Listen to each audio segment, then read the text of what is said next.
This is my demonstration video for SIT 772 9.2D.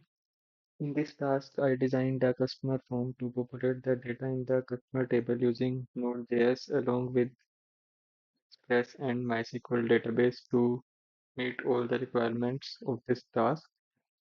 Firstly, I will start the Node.js server. As we can see that the server is running at port 3000 and it is connected to our database. So now we will look for our form that we have created for this task.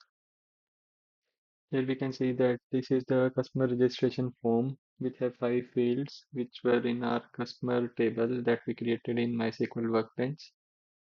Firstly, we will see that how our table looks like in the database.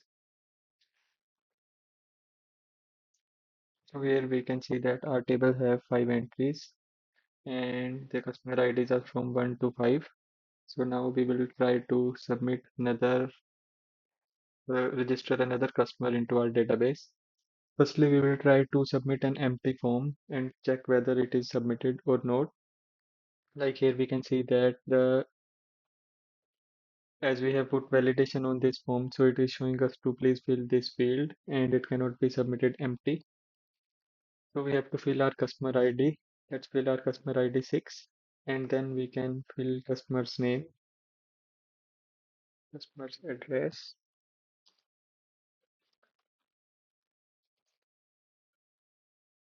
and here we are required to fill the phone number.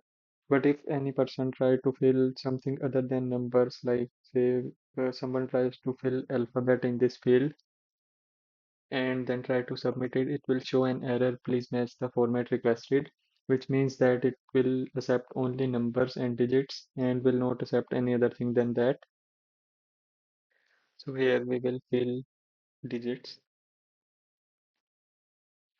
So, so now here we can see that the length of the digits we have filled is 8. And now if we try to submit it, it will also not get submitted because the length of the mobile number is 10 digits.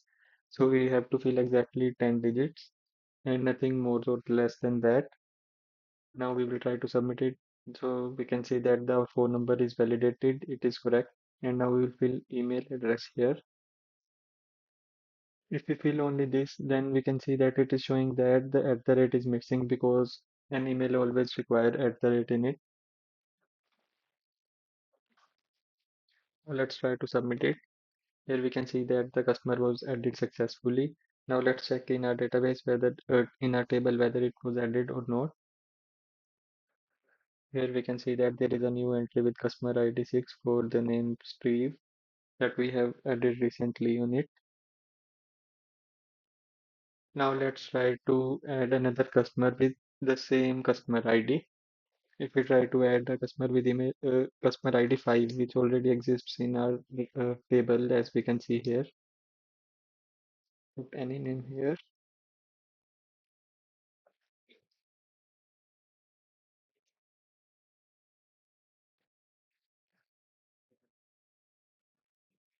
Now let's try to submit it. So here we can see that the customer ID already exists. And now let's check in our database whether it was added or not. So here we can see that here is no change, which means that our validation is correct. Means no repetitive customer IDs can be added into our table.